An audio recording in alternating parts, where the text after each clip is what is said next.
Bonsoir à tous, ravi de vous retrouver pour ce nouveau numéro des Incorrectibles. Merci d'être toujours aussi nombreux à vous abonner à notre chaîne YouTube, mais aussi à la petite dernière, notre chaîne Les Incorrectibles Plus sur Utréon.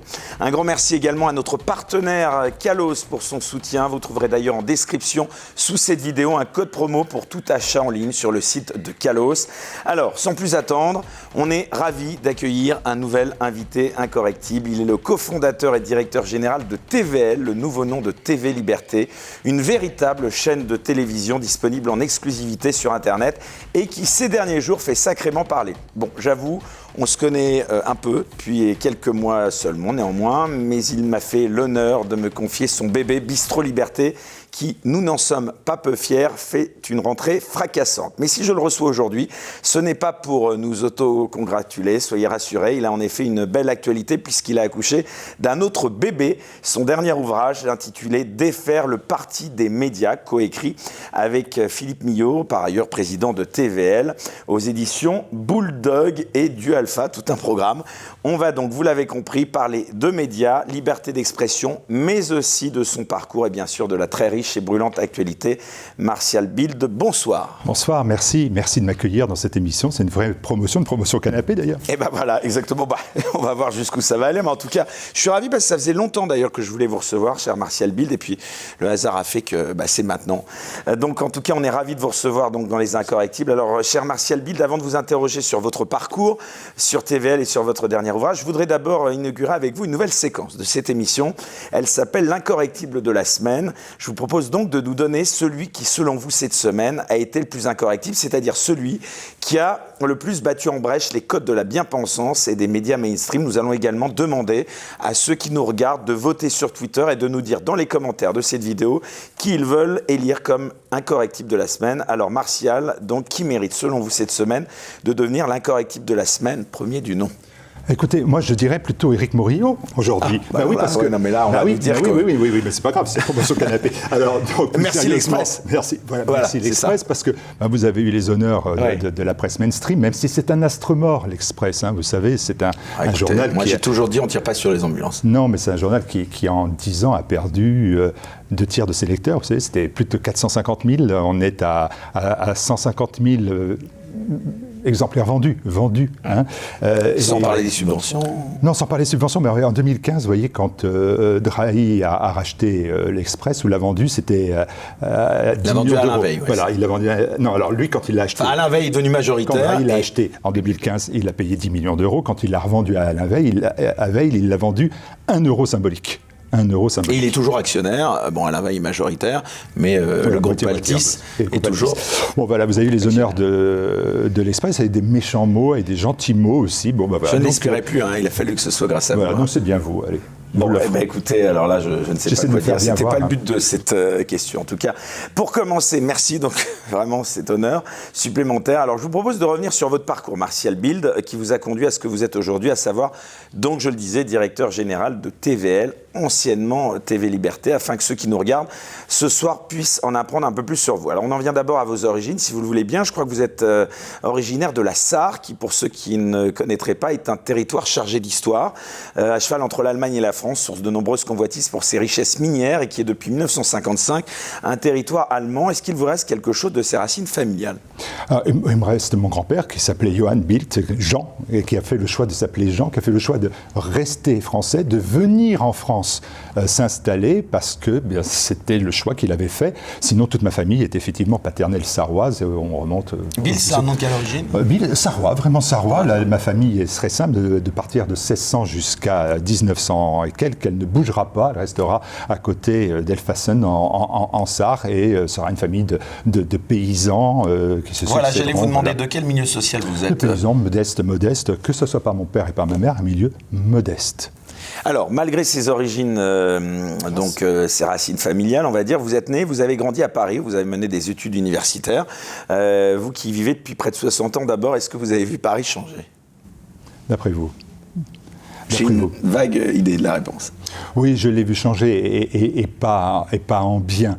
En fait, je vais vous dire franchement ce que je crois, Éric Morillo, sans rentrer dans la polémique tout de suite. Il y a toujours eu, de la part des derniers maires de la ville, la volonté de confronter les Parisiens les uns aux autres. Il n'y a jamais la volonté de temporiser, il y a la volonté de confronter. Vous voyez, par exemple, on pouvait trouver la juste place de la voiture, qui était certainement trop importante dans la capitale, mais on ne cherche pas l'harmonie, on cherche la confrontation. C'est-à-dire qu'il n'y a pas d'autre possibilité que de supprimer de manière quasiment totalitaire la voiture dans la capitale. De la même façon, eh bien, on a créé des micro-quartiers en disant qu'on y allait y installer la diversité, et on s'aperçoit que de cette confrontation naît des micro-quartiers qui deviennent des ghettos. Il y a des ghettos blancs pour les riches, il y a des ghettos blancs pour les bobos, il y a des ghettos immigrés maghrébins, immigrés africains, immigrés chinois. Moralité, c'est non plus un vivre ensemble, c'est un patchwork de petits micro-quartiers dont on ne sort plus.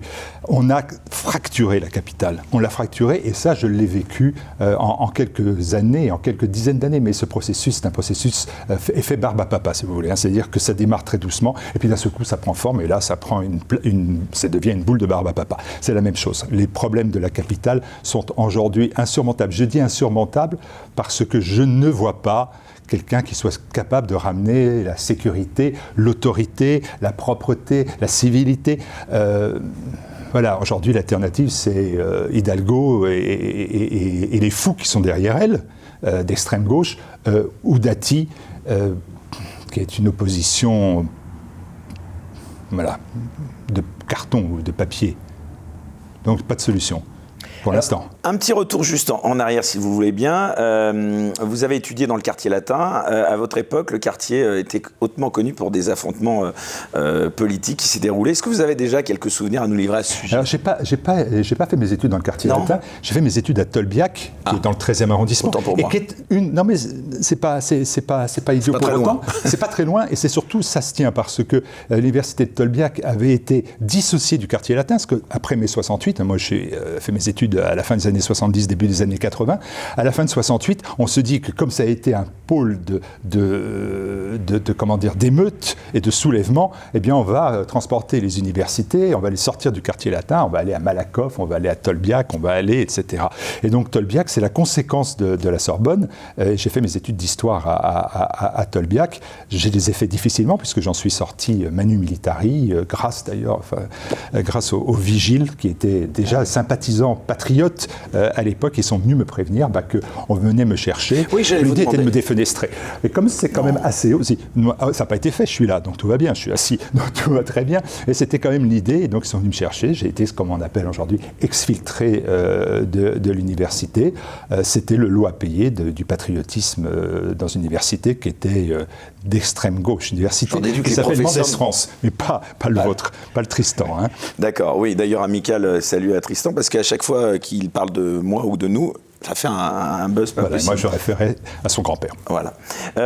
Alors, vous êtes très tôt engagé en politique, donc la transition est facile. On peut même dire que vous êtes un enfant de la politique, contaminé par ce virus dès votre plus jeune âge. Vous avez mené une vie au service de la droite dite nationale avec un engagement sans faille, on peut le dire. Comment vous en êtes venu justement, Martial Bildt, si jeune aux idées du camp national qui n'avait, il faut le dire, donc vous l'avez rappelé, pas vraiment le vent en poupe à la fin des années 70, au début des années 80 d'ailleurs, dans l'époque post-68arde. Je crois que vous aviez des antécédents familiaux d'engagement politique. La clé, c'est que mon grand-père a fait le choix paternel, le choix d'être français. C'est-à-dire, c'est un choix qui a été lourd pour sa famille. Il s'est engagé, il s'est battu avec la France. Mon père s'est battu dans la Légion étrangère pour la France. Je me sentais obligé, et je me sens toujours obligé par les anciens. Vous voyez, je me sens obligé par ceux qui nous ont précédés. C'est aussi une notion que je porte. Et donc je me sentais obligé de respecter ce choix, qui était un choix familial important. Et donc j'ai été toujours élevé dans le respect de la France et dans le souci d'aimer ma patrie et pas d'être ni le télégraphiste ni le petit traître de service au service d'une autre nation. Et donc c'est tout naturellement que je suis devenu patriote et que ça s'est traduit par, dans le début des années 60, fin des années 70, début des années 80, par un engagement politique dans un environnement qui est, je vous le rappelle parce que vous êtes jeune, lié à la lutte contre le communisme. C'est bien évidemment cela qui prévaut dans mon engagement sur le fait identitaire ou la crise migratoire. C'est vraiment cet engagement pour les libertés. Alors on va justement crever l'abcès, puisqu'à chaque fois qu'on parle de vous, de TVL, c'est tout de suite ce retour à cet engagement politique qui est mis en avant, dont vous n'avez évidemment pas honte ni à avoir honte. Vous avez été l'un des premiers à rejoindre le Front National, c'était dans les années 70, avant même les premières grandes victoires électorales des années 80. Première question, pourquoi est-ce que vous avez décidé de vous impliquer aux côtés de Jean-Marie Le Pen à cette époque, et non pas, par exemple, au sein du RPR ? Parce que j'ai toujours pensé que c'était un mouvement frelaté. Le RPR ? Oui. Et que j'aimais C'était le parti gaulliste, on le rappelle. Oui, la famille n'était pas gaulliste. Même ma famille, elle n'était pas gaulliste. Honnêtement, voilà. Là aussi, je me sentais obligé. La France n'était pas à 100% gaulliste. On a parfois un peu tendance à l'oublier. C'est le moins que l'on puisse dire. C'est le moins qu'on puisse dire. Alors, moi, aujourd'hui, je ne trouve pas le débat, parce que c'est un débat qui est, de mon point de vue, non, mais quel rapport vous entretenez avec le gaullisme ? Lointain.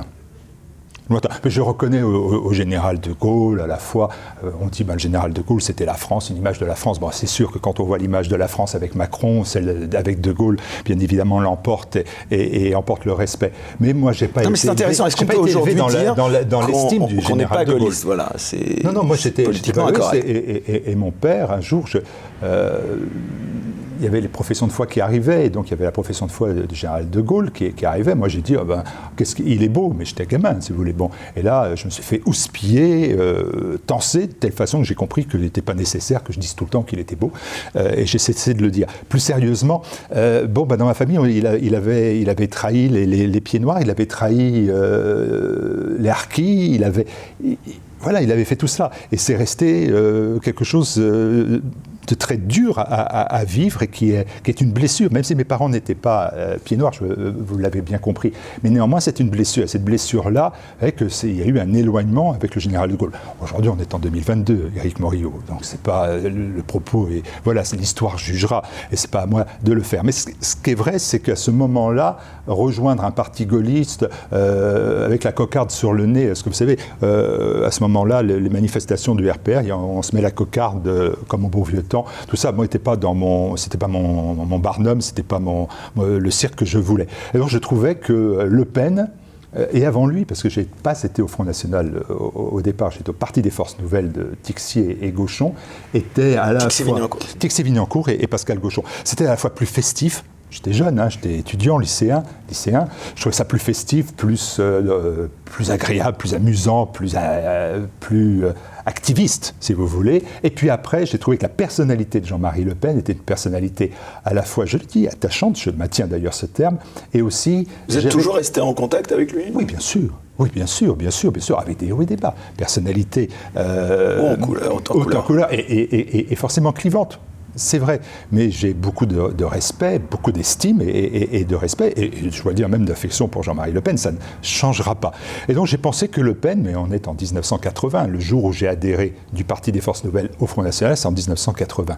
Et je me suis dit, Le Pen est capable, par son charisme, par sa vision des choses, de pouvoir un jour compter. On est en 1980. Donc ne me faites pas l'injure de penser que c'était un plan de carrière que je commençais. Loin de là. J'avais tout à perdre. J'ai perdu beaucoup, mais j'ai eu aussi beaucoup de bénéfices de 30 années au service du Front National et avec Jean-Marie Le Pen au quotidien. Alors restons un peu là-dessus, justement. On a beaucoup dit à une certaine époque, et cela a servi justement de justification au refus de l'union des droites, on a beaucoup dit que le lepénisme qualifié d'extrême droite était incompatible avec le gaullisme, en référence, vous le rappeliez, à la fois à la Seconde Guerre mondiale et à la guerre d'Algérie. Quel est votre regard là-dessus ? Et au-delà, j'aimerais que vous m'expliquiez ce que vous pensez, si ça a encore un sens aujourd'hui, cette distinction entre droite et extrême droite, un mot qu'on ressort à tout bout de champ. Je vais vous répondre déjà à deux choses. La première chose, c'est que je pense qu'on peut être intelligent dans la vie. Voyez, et qu'à un moment donné, je vois qu'en Italie, par exemple, aujourd'hui, Giorgia Meloni. Giorgia Meloni, qui est issue d'une famille de pensée qui n'est pas celle de Berlusconi, c'est le moins que l'on puisse dire, ou peut-être pas celle de Salvini aussi, puisque Salvini, c'est la Ligue, et ce sont des régions différentes, et ce sont des autonomies pensées différentes. Moralité, on est capable. Semble-t-il, de pouvoir s'entendre, au moins électoralement, et après de construire un gouvernement. Donc moi, j'ai toujours pensé, je le pense... Et diriez-vous qu'elle est d'extrême droite ? Est-ce que ce mot, il est... Ça veut dire d'extrême droite. D'extrême droite, ça veut dire que je vous prends, si vous n'êtes pas d'accord avec moi, je vous sors par la fenêtre et je sors. Dans extrême droite, il y a une forme de violence qui n'existe pas là. Dans l'extrême gauche, le terme extrême gauche, il y a une violence qui est associée à l'extrême gauche. L'extrême gauche a une violence, une subversion violente qui est associée, qui est accolée, qui est liée à ça et qui est naturelle dans son esprit. L'extrême centre, parce que c'est celui-là qui dirige le pays aujourd'hui, c'est celui-là le plus dangereux. L'extrême centre, qui est incarné par Emmanuel Macron, notamment, est dangereux, peut s'avérer violent. On le voit dans les crises sanitaires. Tout ce qui n'est pas extrême centre est extrême droite aujourd'hui, ou est extrême. Oui, mais tout ce qui n'est pas centre est extrême. Ça n'existe pas.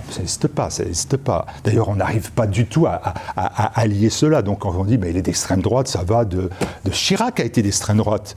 Giscard a été d'extrême droite, Reagan a été d'extrême droite. En fait, tout ce qui n'est pas à gauche, c'est d'extrême droite. François Mitterrand a eu la Francis, quand on a tendance à l'oublier. Voilà, et a dû être, lui, dans son esprit, sûrement d'extrême droite. Donc, voilà, je veux dire, il y a un moment donné, c'est une injure, c'est une insulte. Il y en a d'autres.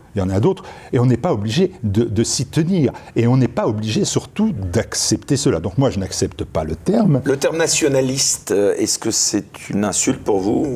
Non, je m'en fiche, en fait. Voilà. La réalité, moi, je suis un patriote, un national. Ce que je voudrais vous dire, c'est que moi, je suis fier de ce que j'ai fait. Quand on me reproche mon passé, puisque ça fait 15 ans bientôt que je ne fais plus de politique, on me dit, mais vous avez été au Front National. Oui, mais c'est sur ma fiche Wikipédia. Donc, tu vois, tu as fait une recherche.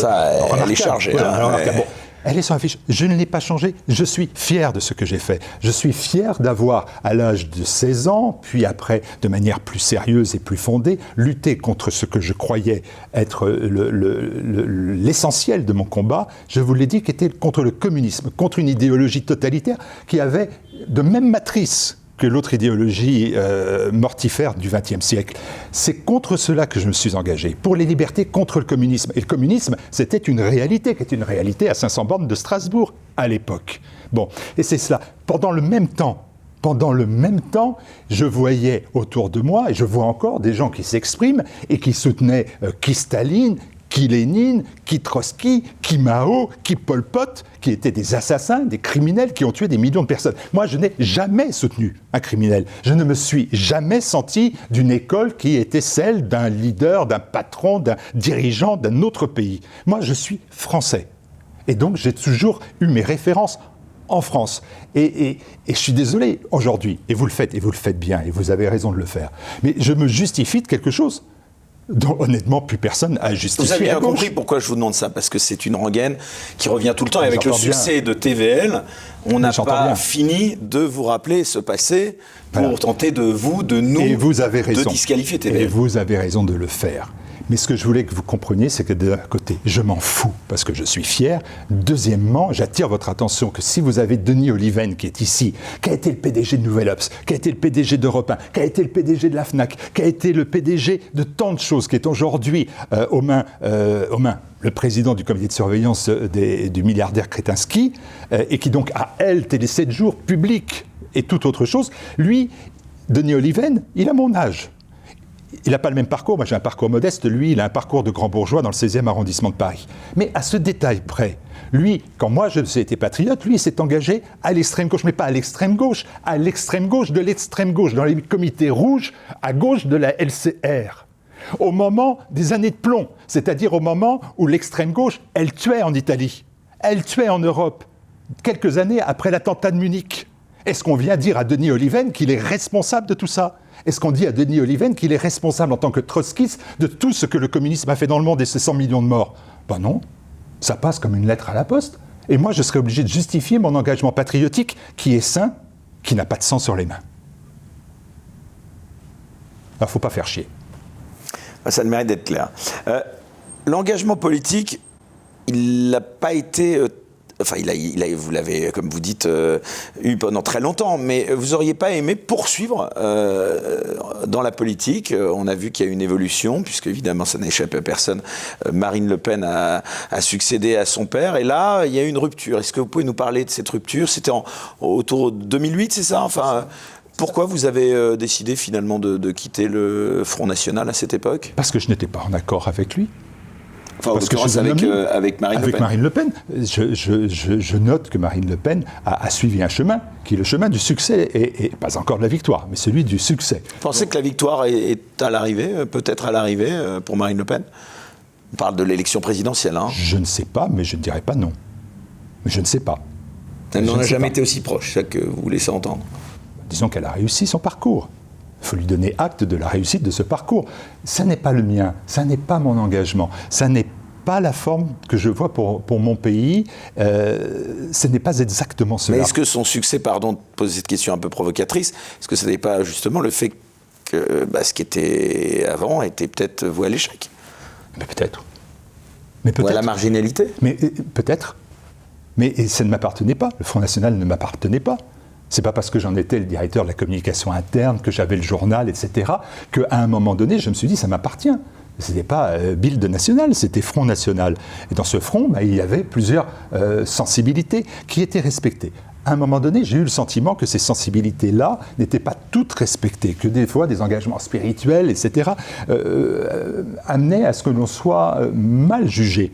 Je sais ce que j'ai ressenti. Et donc je suis parti sans heurts, je suis parti sans déclaration, je suis parti sans acrimonie, et je n'ai pas d'acrimonie à l'égard de la présidente du Front National, de l'ex-présidente du Front National. Qu'est-ce que vous pensez de l'évolution du Front National en Rassemblement National? Je n'en pense rien, Éric Morillo. Je pense que c'est à eux de faire leur évolution et d'aller là où ils doivent se rendre. Voilà, moi je ne suis pas allé là avec eux. Maintenant, je prends acte du fait qu'ils ont une politique.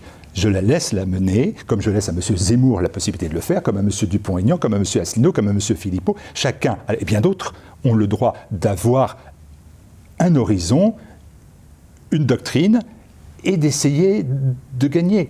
Et Mme Le Pen fait ce parcours-là que je regarde sans acrimonie, et je note, et je suis bien obligé de renoter qu'aujourd'hui, eh bien, elle a réussi à un premier pari. Ben voilà, donc j'en prends acte, et cela mérite d'être noté et félicité.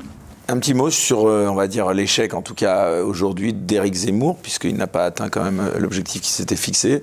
Vous, en tant qu'observateur, cette fois, ça vous a surpris ? Oui, ça m'a un peu surpris parce que je ne pensais pas que, en fait, voilà, il y ait des faits extérieurs qui ont amené à la baisse notable, sensible et puis d'un seul coup irrémédiable du vote Zemmour. Mais il n'en reste pas moins que il y a beaucoup de gens, beaucoup, qui auraient aimé faire son score à la présidentielle.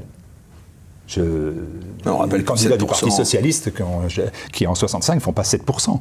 Hein, et qui, en 81, sont présidents de la République, avec le même parti, pas la même personne. Vous pensez qu'il a encore un avenir politique ? Alors moi, je pense en politique que tout le monde a un avenir. Et on n'est jamais mort. Jamais. Même quand on est au Sénat, on est mort, mais on est encore. Un petit mot de Jordan Bardella. Vous pensez que c'est le nouvel espoir du Rassemblement national ? C'est peut-être lui la relève Je ne sais pas non plus. Ce n'est pas à moi d'en décider, c'est aux électeurs et du Front National, du Rassemblement national de le faire. Là encore, ce qu'il faut noter, c'est que... Vous croyez en une victoire du camp national un jour ou pas ? C'est ça la question de fond. Mais oui, j'ai toujours pensé que le camp national pouvait gagner, oui. Même s'il est bien tard. Mais en 1980, quand j'ai commencé à coller mes premières affiches, c'était Front National avant qu'il ne soit trop tard. 42 ans plus tard, il n'est pas encore trop tard. En moralité, il n'est peut-être pas trop tard. Bardella, c'est un bel élément, c'est un garçon, un homme de qualité, et un jeune homme. Voilà, un jeune homme de qualité. Peut-être un peu trop jeune encore. Non, Napoléon n'a pas été trop jeune pour faire ce qu'il a fait. Si vous le comparez à Napoléon, c'est vrai que là... Non, mais l'histoire de France, c'est des jeunes, en fait, qui sont... En fait, dans la réalité, Louis XIV, c'est le jeune roi qui est fabuleux. C'est pas le vieux. Napoléon, c'est le jeune qui marque les esprits. Jeanne d'Arc, elle est jeune. C'est elle qui va marquer l'histoire. Bon, donc... L'âge n'a pas d'importance. Et si l'âge n'avait d'importance, je n'aurais jamais pensé que Marion Maréchal était une femme de grande qualité politique, etc. Et puis Marine Le Pen a commencé, elle aussi, sa carrière politique très jeune. Ne l'oublions pas, c'est un parcours de plusieurs, maintenant, de plusieurs décennies dans la réalité. Hein. Donc Jordan Bardella, il a un énorme avenir devant lui, et puis c'est aux électeurs du Rassemblement national d'en décider. Moi, je n'ai pas décidé de ça, je ne fais plus de politique depuis 15 ans, c'est pas aujourd'hui que je vais vous dire ce qu'il faut choisir politiquement. Hein. Pour clore cet épisode de votre vie, et donc quelque part une certaine période politique que vous avez observée, est-ce que vous pensez, d'abord, est-ce que si c'était à refaire, vous le referiez de la même façon, première question, et puis vous qui avez été donc, et qui êtes toujours un intime de Jean-Marie Le Pen, qu'est-ce que l'histoire retiendra de Jean-Marie Le Pen selon vous? Deux questions. Alors, deux questions. La première question, oui, je referai la même chose. Je suis pas un nostalgique. Souvent, au milieu de la droite nationale, il y a comme ça cette nostalgie, la nostalgie aussi de ceux qui ont perdu les guerres ou de ceux qui ont perdu les batailles. J'ai pas cela en moi. Je n'ai pas cela en moi. Donc non, je n'ai pas de nostalgie. Oui, je referai. Je vous l'ai dit, je suis fier et assez... Mais fier, c'est une fierté fidèle personnelle. Et loyal. Oui, je crois, j'espère que ça restera aussi. Et donc non, je n'ai pas de souci de cela, je le referai, peut-être en faisant moins de bêtises, peut-être plus d'humilité. Par moments, on en manque. Quand on est jeune, on manque d'humilité.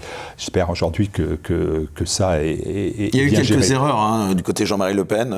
Vous qui avez été son conseiller en communication, aujourd'hui qui avait quand même supervisé. Oui. Non, mais bien sûr. Je pense que lui-même sait que ces erreurs ont été commises et qu'on a sûrement perdu du temps et qu'on voit bien que le temps qui a été perdu, on ne peut pas. Volontaire, involontaire, certaines de ces erreurs. Non, involontaire. Il n'y avait pas de préparation à cela. Et puis, vous savez, on ne voit pas les campagnes médiatiques. La violence.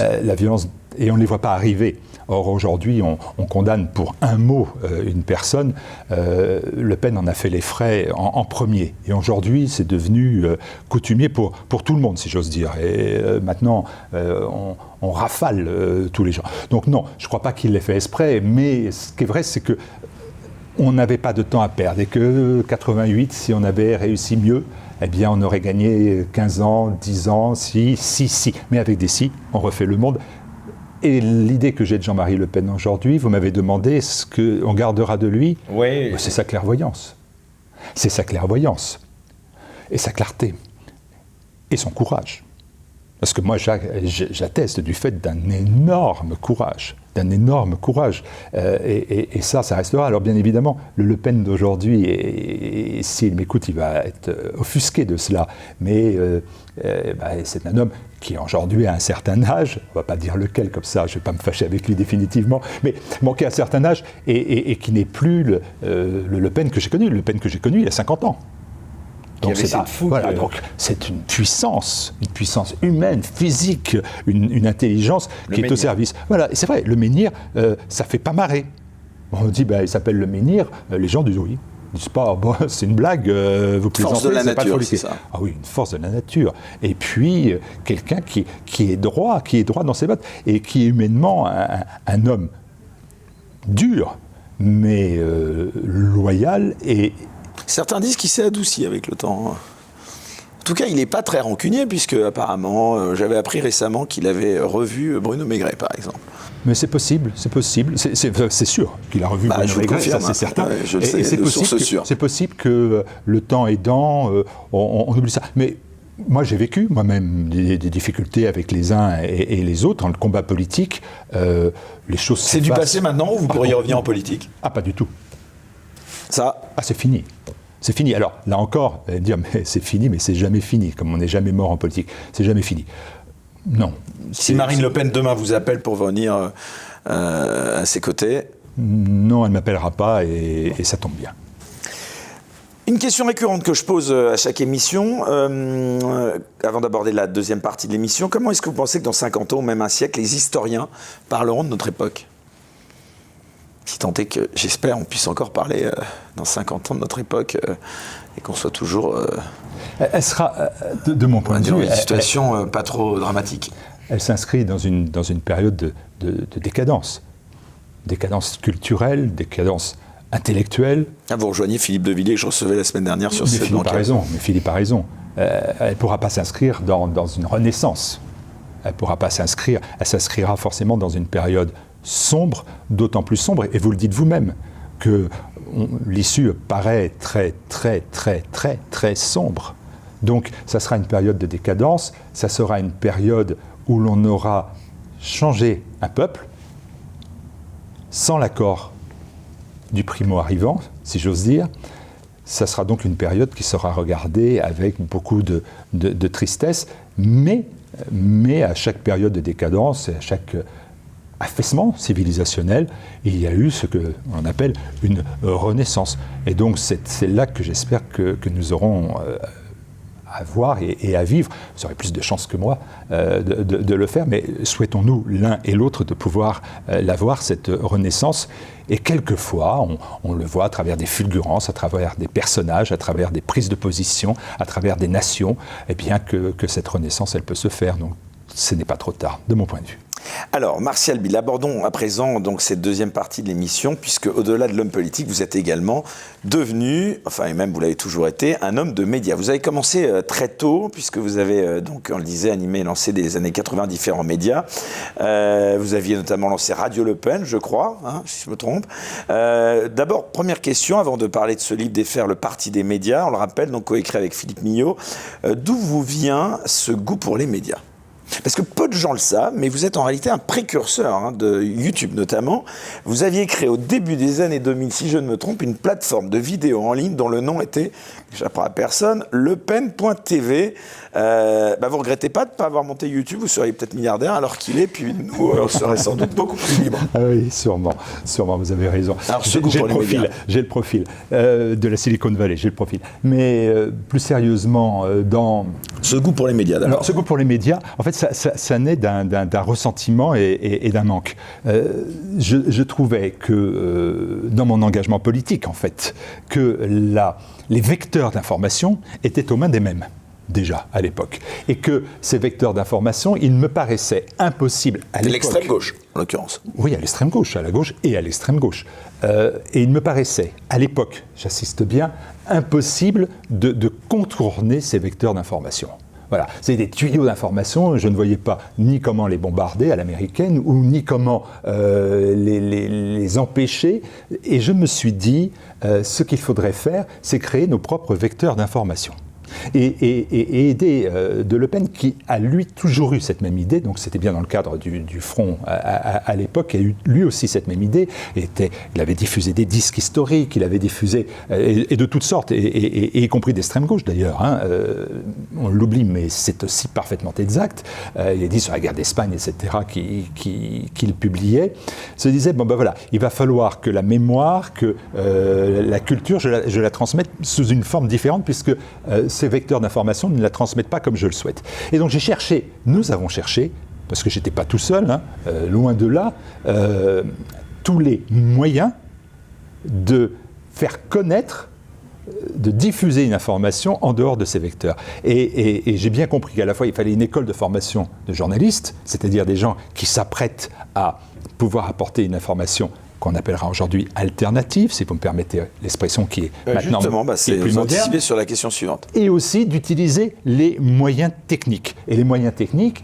nous avons été les premiers à être sur le Minitel, avant les Verts, parce que c'était un moyen de toucher le public en direct. Puis les premiers à distribuer des cassettes vidéo, le premier à faire des meetings par satellite, le premier à être sur Internet, le premier à avoir une radio qui était une radio téléphonique, on avait un message téléphoné, et pour l'anecdote, le seul qui l'avait, c'était le Marignan, qui était un grand cinéma des Champs-Élysées. Comme il y avait plusieurs salles, ils avaient conçu un répondeur téléphonique dans lequel vous appeliez, et puis vous aviez à 14h, salle 1, 16h, salle 2, et ça faisait un message de 3 minutes. Nous l'avons avec un résumé des films. Avec un résumé des films, etc. C'était la première fois que ça existait. Et donc nous avons repris ça à notre compte, et pendant ces 3 minutes, au lieu de raconter les horaires du cinéma, nous avons raconté la vie du Front National, puis aussi tout ce qui se passait dans l'actualité, les rendez-vous. C'était dans la première fois qu'on essayait, là encore, de toucher directement le public. Et donc mon idée était à la fois de contourner les médias officiels pour toucher les Français, le public. Parce que les médias officiels à l'époque, vous l'avez rappelé, alors là, quand on avait été trotskiste, je pense à Jean-Luc Manot, qui a été directeur du service politique de TF1 à la grande époque, la purge de 81.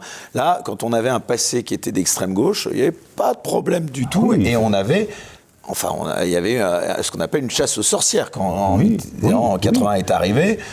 C'était... Oui, il y a une véritable chasse aux sorcières et il fallait être de gauche ou d'extrême gauche. Pourquoi je dis ça? Vous n'auriez pas eu beaucoup, peut-être, de possibilités d'intégrer des médias ou d'avoir des postes à responsabilité dans les médias avec le parcours que vous avez. Ces vecteurs d'information nous étaient fermés.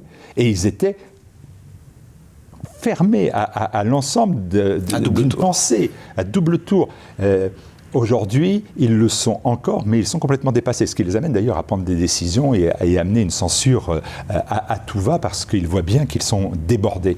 Mais à l'époque, ils ne sont pas débordés, et il va falloir réfléchir à tous les moyens, en dehors de la presse écrite, en dehors des tracts, en dehors de tout ce qui existe de classique, comment peut-on toucher les Français par un média nouveau.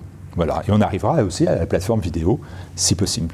Alors, vous avez parlé justement du mot alternatif. Est-ce que vous ne trouvez pas, Martial Bild, qu'il y a trop de médias alternatifs à droite, comme on dit, et que cela, justement, ne permet pas d'atteindre une véritable taille critique pour peser dans l'opinion, justement, parce que c'est ça l'importance. Éric Morillo, je suis désolé avec vous, je ne crois pas du tout ça.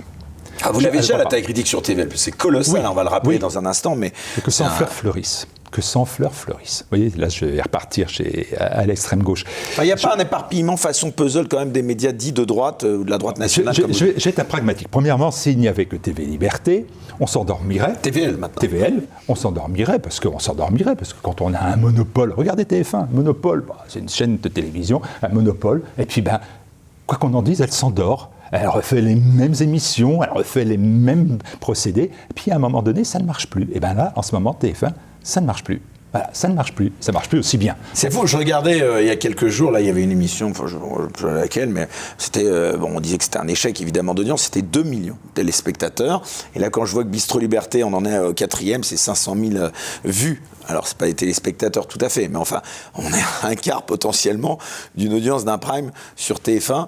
Ça doit vous réconforter, ça doit valider votre... Je me dis qu'il y a un monde alternatif et que le monde mainstream ne le voit pas. Le monde mainstream continue à parler le monde mainstream parle au monde mainstream. Ici, le monde mainstream, je parle au monde mainstream. Ici, le parti des médias, je parle au parti des médias. Je suis dans l'entre-soi. Et donc, ils ne voient pas qu'il y a des multitudes de foules qui, à chaque crise, à chaque moment, on pourra en reparler, à chaque moment, c'est comme des grappes qui se défont de l'arbre, ou des feuilles qui se défont de l'arbre, mais elles ne tombent pas par terre, elles vont dans une autre escarcelle qui est celle du monde alternatif, qui un jour finira, malgré les propos assassins qui sont tenus sur lui, finira par être aussi puissant. Il ne l'est pas, mais qui finira par être aussi puissant. Donc moi, je crois beaucoup à cela. Et je réponds à nouveau à votre question. Un seul média alternatif, premièrement, je pense que il n'y a plus de compétition. Et moi, j'aime beaucoup la compétition. Deuxièmement, c'est aussi bien évidemment un tuyau sur lequel on peut tirer plus facilement. Alors que quand on en a 100 qui se dispersent, on tire sur un, l'autre continue. On tire sur le deuxième, le troisième continue. Et on voit bien que ce que vous faites avec les incorrectibles, ce que d'autres font avec leurs propres médias alternatifs, permettent d'attirer des populations, des Français, qui n'avaient pas forcément les mêmes préoccupations, qui n'ont pas les mêmes appétences, les mêmes accointances, et qui finissent par se retrouver. Je pense que ça renforce le pôle alternatif. Donc non, que sans fleurs fleurissent, moi je n'ai jamais pensé qu'il y avait une compétition à l'intérieur du monde alternatif, y compris à gauche. Y compris à gauche. Oui, puisqu'il y en a également. Voilà, car il y a des médias qui se disent alternatifs, ils ne le sont pas, mais de gauche. Et je considère aussi que cette démarche qu'ils ont, si elle était sincère, et si elle tient compte des critères que je pense être ceux d'un média alternatif, c'est intéressant parce que les deux publics d'être soutenus aussi. Et c'est intéressant puisque les deux publics peuvent se rejoindre également. On le voit avec justement... Y compris les invités. Les invités, moi j'ai des invités qui chez Bistro Liberté, on s'y attendait. Beaucoup de gens m'ont interpellé en me disant tiens, on n'imaginait pas que telle ou telle personne, des gens qui ne seraient pas venus peut-être hier, aujourd'hui, la digue commence... Enfin, le cordon sanitaire commence à... Écoutez, quand on a un conseiller de Jean-Luc Mélenchon avant la présidentielle, qui est à TVL 5-6 mois plus tard, on voit bien que les ponts se... Parler de Didier Maistre, c'est ça? Je parle de Didier Maistre, bien évidemment, qu'un personnage... Ancien président de Sud Radio. Bien sûr, personnalité libre d'esprit, indépendant, et qui apporte beaucoup, parce que par cette indépendance, il crée aussi peut-être des ponts, et ça c'est dangereux. pour le mainstream. C'est très dangereux, cette notion de pont. Alexis Poulain, qui donne confusionnisme. Hein, mais en fait, qui sont des ponts qui relaient non plus des idéologies, mais qui relaient des populations, des peuples qui ne se parlaient pas et qui pourtant partagent les mêmes difficultés dans la vie. Et les mêmes anathèmes, on va en parler peut-être un peu plus tard. Voilà. Donc, anathème de complotisme. Tout cela me paraît bien. Et je vais même vous dire, moi j'ai, je vous dis pas la personnalité, mais moi j'ai un invité dernièrement qui m'a dit, je viens à 15h, à 16h en me disant je pars très vite et je vais aux médias. Donc il enchaînait avec le média. Le média, voilà. donc. Voilà. Sauf que moi je sais qu'il va aux médias. LFI, c'est ça. Et il me dit je vais aux médias. Et je lui réponds, bah, tu as bien raison d'apporter une parole là où moi je n'arrive pas à la porter. Alors qu'aux médias, l'inverse n'est pas exact. Parce qu'il y a dans l'idéologie d'extrême gauche un sectarisme que jamais la droite nationale n'a porté. Jamais.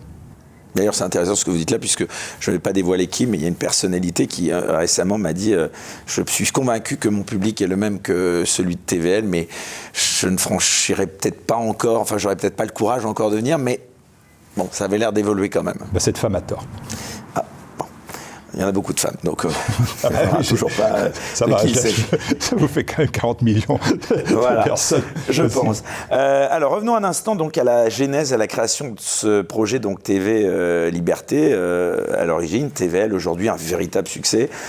D'abord, pourquoi avoir choisi au début le terme liberté dans le nom de la chaîne? Est-ce qu'on peut dire que TVL est un média militant, que le but est d'avoir une influence sur le débat public? Racontez-nous un petit peu la genèse et le sens de ce projet. Alors, la genèse, c'est pas la mienne. Hein, vous l'avez créé donc avec Jean-Yves Le Gallou et Philippe Millot. Non, c'est Philippe Millot qui l'a créé. D'accord. C'est Philippe Millot qui l'a créé. Il faut remettre les choses en ordre. C'est Philippe Millot qui l'a créé, qui l'a porté, qui l'a imaginé. C'est un projet qui s'appelait Notre Antenne, qui était le projet qui devait aboutir, original, qui devait aboutir sur le vrai projet qui s'appelle TV Liberté. C'est lui qui l'a porté comme chef d'entreprise. C'est lui qui a imaginé ça. D'autres personnalités, vous avez cité Jean-Yves Le Gallou et c'était parfaitement exact. Vous m'avez cité, moi j'étais chef d'entreprise à ce moment-là. Philippe Millot est venu me voir en me disant voilà, je suis en train de monter une chaîne de télévision, on va faire quelque chose de totalement différent, on va profiter de la baisse des coûts des matériels pour lancer une vraie chaîne de télévision. Et je me suis dit, si tu refuses cela, tu vas te manger enfin, je sais pas, tu vas t'en vouloir, on va dire ça, c'est mieux. Tu vas t'en vouloir de ne pas l'avoir fait, et donc j'ai accepté. Le modèle économique, un petit mot là-dessus. Le modèle économique, c'est ce qu'il qualifie d'alternatif. Le modèle économique alternatif, c'est quelque chose qui ne peut pas dépendre de l'État. C'est là que l'extrême gauche a un problème, parce que l'extrême gauche pense toujours que la subvention vient de l'État. Et vous, non, pas de subvention. Niet, aucune de l'État. Ça tombe bien d'ailleurs parce qu'elle ne voulait pas nous en donner. Deuxièmement, enfin, elle ne voudrait pas nous en donner, on ne l'a pas demandé. Du coup, une liberté par rapport à l'État. Deuxièmement, voilà, parce que l'État ne vous demande rien officiellement. Donc, pas de subvention. Non, l'État ne vous demande rien officiellement. Donc, si je dis, mais on n'a pas d'aide de l'État, le ministre va vous dire tout de suite, mais enfin, jamais les aides à la presse ont été assujetties à un retour de favoritisme à l'égard de la presse. Et c'est vrai que la presse n'a jamais favorisé Emmanuel Macron, par exemple, en 2017, voire même en 2022. Ça va de soi. Donc, jamais l'État ne demande la réciprocité ou un retour sur investissement. D'accord. Mais ce qui est sûr aussi, c'est qu'à force de donner la béquée, on s'habitue à la béquée. Puis le jour où on vous retire la béquée, Eric, vous mourrez parce que vous ne savez pas comment vous nourrir, puisqu'on vous a toujours donné la béquée. Donc le financement de l'État, c'était niet. Le financement d'un parti politique, ça n'était pas envisageable non plus. Donc là, voilà, c'est bien de faire cette clarification aujourd'hui.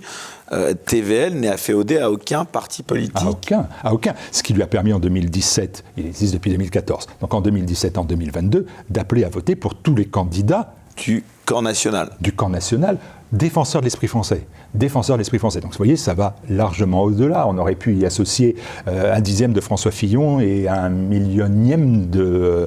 je ne sais plus comment elle s'appelait, la candidate... Valérie Pécresse. Pécresse, c'est ça, de Valérie Pécresse. Bon, elle est bauloise comme moi. Mais Valérie Pécresse, peut-être 1/100000, vous voyez, de patriotes, peut-être, comme ça, en se levant le matin à 7h. Mais... voilà, c'est les défenseurs de l'esprit français. Et nous n'avons pas fait de choix parce que nous ne sommes soutenus par aucun parti politique, aucun pays, aucun oligarque. Donc financement, c'est la question, justement, parce que voilà, vous savez qu'il y a des tas de rumeurs qui bruissent autour du fait que voilà, vous existiez, que vous ayez des moyens, un budget important. Donc c'est quoi les rumeurs, dites-moi? Ah bah, elles ne sont pas arrivées à mes oreilles, elles sont grandes. Oh, vous le savez bien, beaucoup de gens laissaient entendre que peut-être il y avait des forces étrangères qui soient derrière. Vous avez ça, entendu. C'est du complotisme, ça. Oui, bah, c'est ça, mais ça, vous l'avez entendu, c'est encore dans l'article, ou en tout cas derrière des sous-entendus, derrière le passé peut-être d'autres, du créateur dont vous parliez, du co-créateur avec vous de cette chaîne. Bon, on laisse penser que vous êtes russophone, non mais vous comprenez bien pourquoi je vous pose cette question, c'est parce que voilà. C'est surtout que tous ceux qui le disent, et tous les politiques qui le disent, n'ont aucun lien avec les États-Unis, qui n'a jamais financé qui que ce soit, et aucun organe de presse, et aucun politique, aucun young leader, rien de tout cela n'existe. Les États-Unis sont bien évidemment incapables de s'immiscer dans la vie politique française, dans la vie journalistique française. Bon, pour les Russes, non. Pour deux raisons, premièrement. Parce que c'est mal connaître la situation internationale. La Russie ne considère pas que la France, depuis longtemps, ne considère plus la France comme quelque chose d'essentiel dans son dispositif.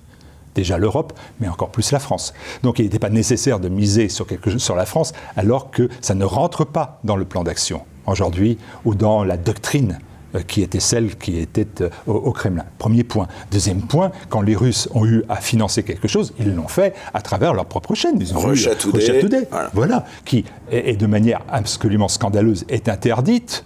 Avant même l'entrée en guerre en Ukraine, ils avaient subi les pires années. Ça vous a choqué, ça, ouais. Ça me choque. Je veux dire, moi, quand je suis au Maroc, j'écoute la télévision française. Al Jazeera. Voilà, et télévision française, il y a TV5 Monde, il y a France 24, il y a RFI.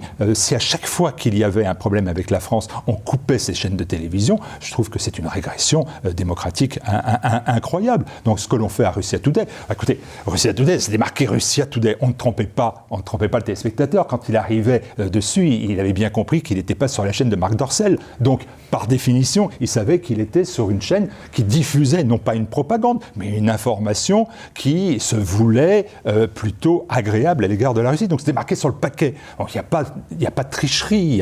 Donc, et qui embauchait paradoxalement Frédéric Tadei, Didier Maistre, justement Alexis Poulain. Qui faisait preuve d'une certaine forme de pluralisme que d'autres n'ont pas. Il faut quand même bien le noter.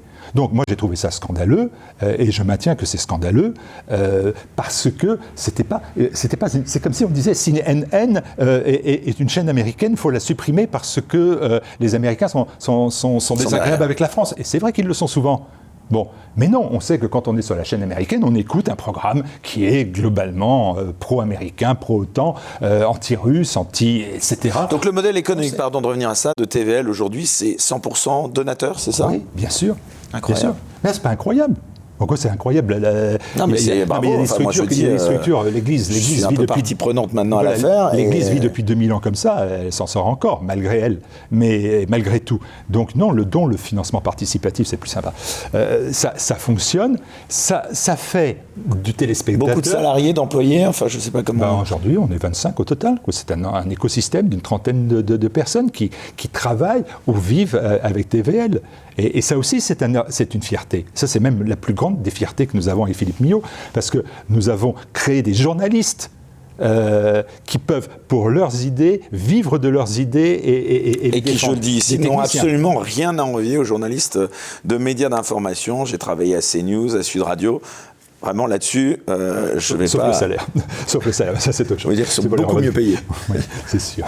Mais voilà, on a permis à des techniciens d'exister, on a des réalisateurs, des cadreurs, des monteurs, des ingénieurs nos propres équipes qui vivent, les studios, et qui sont heureuses de pouvoir faire. Ça, c'est un motif de fierté. Satisfaction. Le don, c'est le téléspectateur qui est le garant et le gérant de TVL. C'est lui le garant et le gérant. C'est à lui qu'on doit des comptes. Vous rendez des comptes. Voilà. Et là encore, ça oblige. Et ça m'oblige. Parce que je tiens toujours compte, mais c'est dans ma pensée, bien évidemment, de ce que le téléspectateur pense. Et nous avons associé à TVL tout un dispositif d'écoute à travers les commentaires sur les émissions, à travers les messages, à travers les invitations. Vous le voyez pour Bistro Liberté, des donateurs de TVL. Nous avons institué un magazine interne, une réponse téléphonique, un contact commercial aussi avec les personnes de façon à ce que tous les points de vue soient pris en compte. Vous avez peut-être inventé de manière vraiment très large un modèle économique. Je ne sais pas, mais moi je prends par exemple le temps d'écrire, ça me prend une demi-heure par jour à peu près, je prends ma demi-heure, c'est le matin, c'est simple, de 9h à 9h30 très précisément, et je réponds à manuscrits, moi j'écris encore, donc je fais par manuscrit, à des téléspectateurs, à des gens qui me disent, ben voilà, je pensais que ceci c'était bien, ceci c'est pas bien. Le public, le profil, est-ce que vous avez une idée des... Enfin, vous avez forcément... Alors, l'idée que j'ai... à la fois des donateurs et du public, parce que c'est vrai que... On est en cours de très grand rajeunissement du public, ça c'est une grande nouveauté. On est parti sur un... pour faire 500 000 vues à chaque épisode de Bistro Liberté depuis la rentrée, forcément, un public qui doit être large.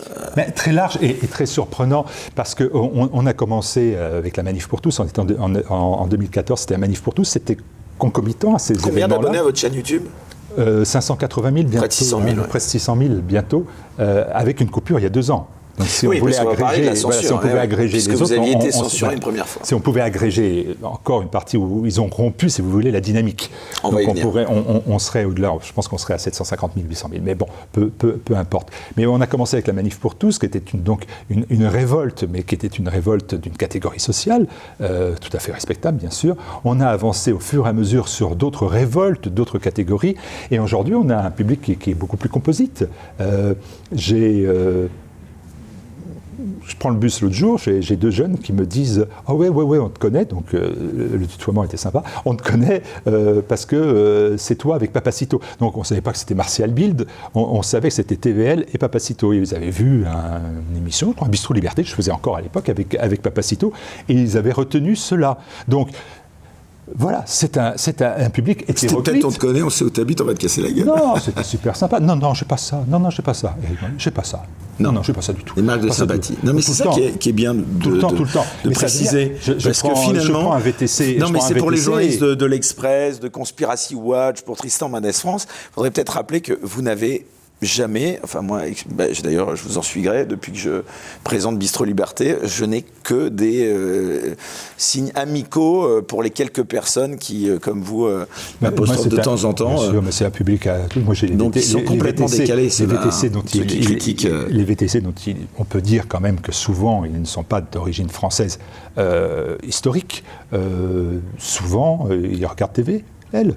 Souvent, je vous reconnais, etc. Et vous salue. Et ça il y a une semaine, j'étais avec un Marocain, j'allais assez loin, on était dans les embouteillages parisiens, et on a refait toute l'histoire du Maroc ensemble. C'était prodigieux, bon voilà. Donc, non, moi, en plus, c'est ma nature, mais c'est pas une blague. Moi, je suis très ouvert. J'adore discuter avec les gens, j'adore partager avec les gens. Je trouve qu'on apprend beaucoup de choses. Et vous seriez surpris de voir qui sont les téléspectateurs TVL, et qui mieux que moi peut le savoir, puisque par définition, en étant la meilleure représentation avec Élise. Oui, Élise Blaise, alors on l'a rappelle, une super équipe. J'allais justement. Qui est la directrice de la rédaction. Élise Blaise, une super directrice de la rédaction. Pierre Bergeron. Voilà. Il y a bien évidemment Olivier Frère-Jacques, il y a beaucoup de têtes. C'est bien de rappeler tous ces noms. Voilà. Bien sûr, il y a beaucoup de journalistes qui sont apparus, donc je ne suis pas tout seul.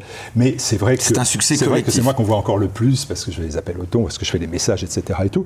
Et je vois la réaction des gens dans la rue, et c'est vraiment maintenant systématique, si j'ose dire.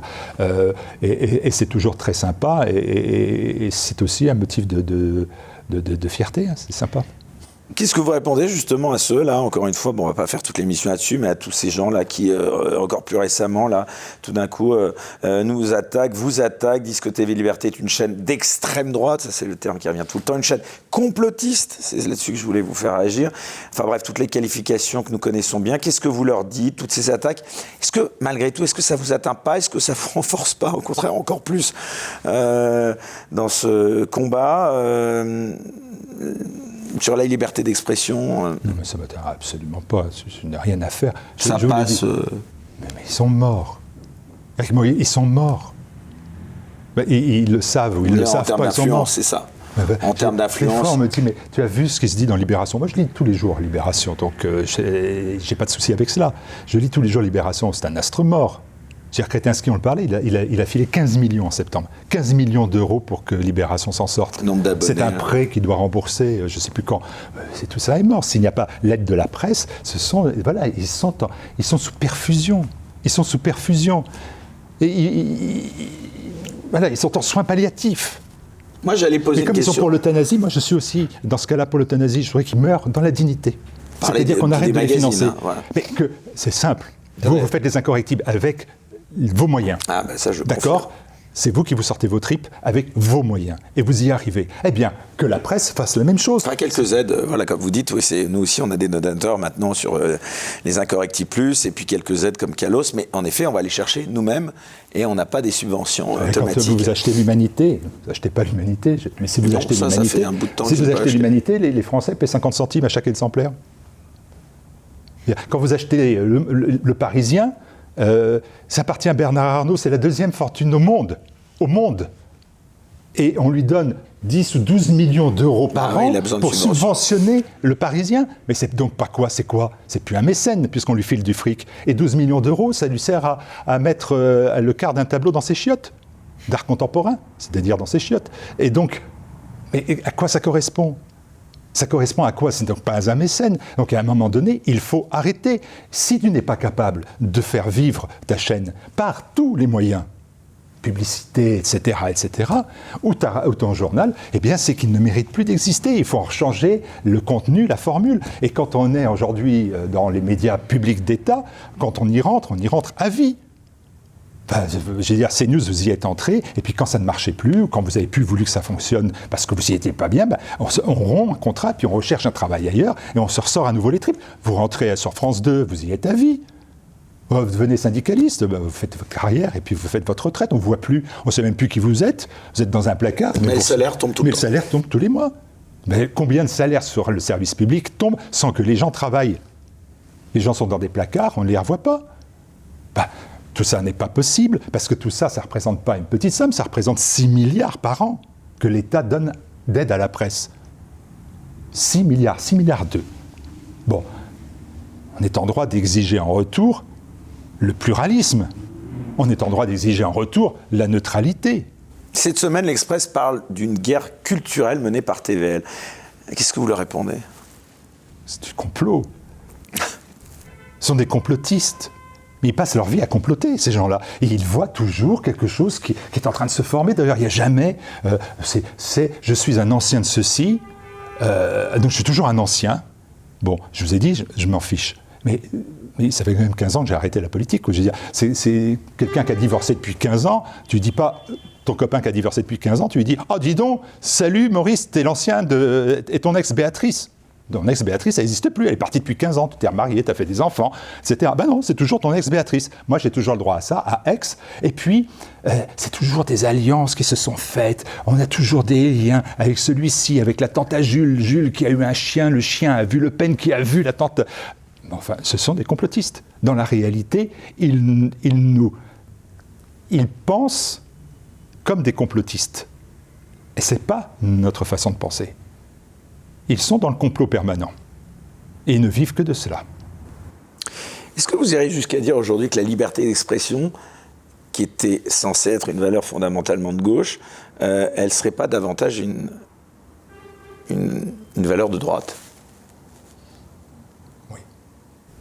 Oui, finalement, ces gens sont parfaitement intolérants. Enfin, ils appliquent exactement ce qu'ils dénoncent. C'est formidable. Il y a un discours de Macron qui est prononcé à l'UNESCO en 2018, où il dit qu'il va falloir que l'État et Facebook réglementent les plateformes vidéo. Les vidéos et les plateformes. Et là, je me suis dit, ce jour-là, je l'écoutais. Alors bon, il dit n'importe quoi, il peut dire le contraire le lendemain, donc c'est pas très grave, mais ce jour-là, je me suis dit, là, on est dans l'alliance de la Startup Nation avec la Silicon Valley. C'est à ce moment-là que on est dans l'indication que la liberté d'expression va être encadrée à la fois par la Startup Nation, par l'extrême centre qu'il dirige, et par la Silicon Valley, société privée, progressiste, et qui bien évidemment fait que du fric. Et je dis, cette alliance-là entraîne une suppression de la liberté d'expression. Et ce que je sais, et ça, ce que je peux vous dire avec Morillo, c'est qu'à aucun moment, la presse qui se dit de gauche, ou qui se dit d'extrême gauche, ou qui se revendique d'extrême gauche, n'empêche que cela se fasse. Je ne lis plus aucune tribune en faveur de la liberté d'expression. Comme si la chape de plomb de la censure qu'il s'empare de notre pays, eh bien, leur permettait de se dire nous, on ne sera pas dans le coup, nous, on survivra, Et donc, on continuera à exister, on continuera à toucher le fric. C'est, à mon avis, cela. La philosophie de l'histoire, c'est encore une minute, monsieur le bourreau, on continue à toucher le fric. Alors, Martial Bildt, vous en fichez, vous me dites ça en parlant évidemment de ce que pensent les autres, mais néanmoins, bon, ça m'a fait une transition justement toute trouvée pour évoquer donc cet excellent livre que je recommande, donc que vous avez publié donc en juin de cette année, hein, je rappelle donc son titre, Défaire le parti des médias, coécrit donc, on le rappelle également avec Philippe Millot. Alors c'est un livre sur un monde que nous connaissons bien donc tous les deux, sur ce monde médiatique si décrié aujourd'hui et pourtant si influent. Première question, Martial Bildt, pourquoi avoir décidé d'écrire un livre sur ce sujet? Et pour éclairer ceux qui nous regardent, j'aimerais que vous nous expliquiez ce que vous entendez par parti des médias. Vous savez, Honoré de Balzac, qui est notre prédécesseur, un journaliste de talent, qui a laissé quand même un nom, Alexis de Tocqueville. Voilà. Bon, qui a laissé un nom, a eu cette phrase, il a dit « La presse en France est un quatrième pouvoir, elle attaque tout, mais personne ne l'attaque ». Et en fait, le quatrième pouvoir, il est devenu aujourd'hui le premier pouvoir. Dans la réalité, le pouvoir politique a cédé sa place au pouvoir médiatique volontairement. Le pouvoir judiciaire a cédé sa place au pouvoir médiatique volontairement. Aujourd'hui, un juge appelle les médias pour que, lorsqu'il va faire une perquisition, les médias soient là, parce que ça permet bien évidemment de médiatiser l'affaire. Ils ont cédé, et les politiques ont cédé et se sont soumis à ce pouvoir-là, qui a pris le pouvoir, le premier pouvoir, et qui l'a imposé, et qui a imposé sa marque de fabrique, premier producteur de pensée unique. Et donc,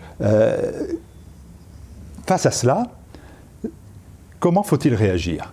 Est-ce qu'il faut réagir en se disant, après tout, c'est notre société du XXIe siècle, elle est médiatique, et après tout, pourquoi pas? Et moi, et nous, avec Philippe, on s'est dit non, il y a autre chose à faire. Il y a à dénoncer les failles de ce système, car ce système-là, tout omnipotent qu'il soit et autoritaire qu'il soit, eh bien, a des failles. Et pour montrer ces failles, il fallait aboutir à une autre démonstration qui était, à notre avis, tout aussi important, c'était qu'il existe aujourd'hui, dans ce système, c'est concentré et est devenu un astre, je dis souvent un astre mort, mais un astre qui est sorti du cadre de la réalité. En fait, le parti des médias, c'est-à-dire celui qui s'est créé en forme de parti, quelle que soit la marque qu'il se donne, c'est-à-dire je suis de centre droit, je suis de centre gauche, je suis de gauche, je suis d'extrême gauche, il forme le même parti, diffuse la même information, avec la même volonté, avec les mêmes mots, avec les mêmes déclinaisons. C'est véritablement un parti des médias, et vous le savez mieux que moi, puisque vous venez du mainstream, ce qui n'est pas mon cas. Eh bien, on est dans un entre-soi, et on finit d'être dans un entre-soi. Globalement, il y a encore peu de temps, on passait d'Europe 1 à RTL en déjeunant au restaurant qui est entre les deux. Je ne me trompe pas. Et cet entre-soi fait qu'on est ensemble, on vit ensemble, on baise ensemble, on meurt ensemble. C'est l'entre-soi. Et c'est de cet entre-soi qu'est né véritablement le rejet des Français et d'une grande partie des Français à l'égard de quelque chose qu'ils conçoivent comme une structure, une caste, un parti. Et j'ai préféré parti des médias à caste journalistique parce que je trouvais que le terme était moins désagréable. Voilà, donc c'est ça que je veux dire, c'est si on est capable de dire aux Français, regardez, cette partie des médias ne vous représente pas, ce qu'il vous le dit, eh bien, n'est pas exact. Oui, on vous ment.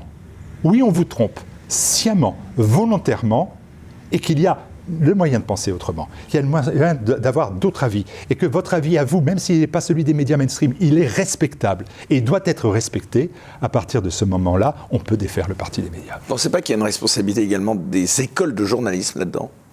Ça fait partie du carré maléfique.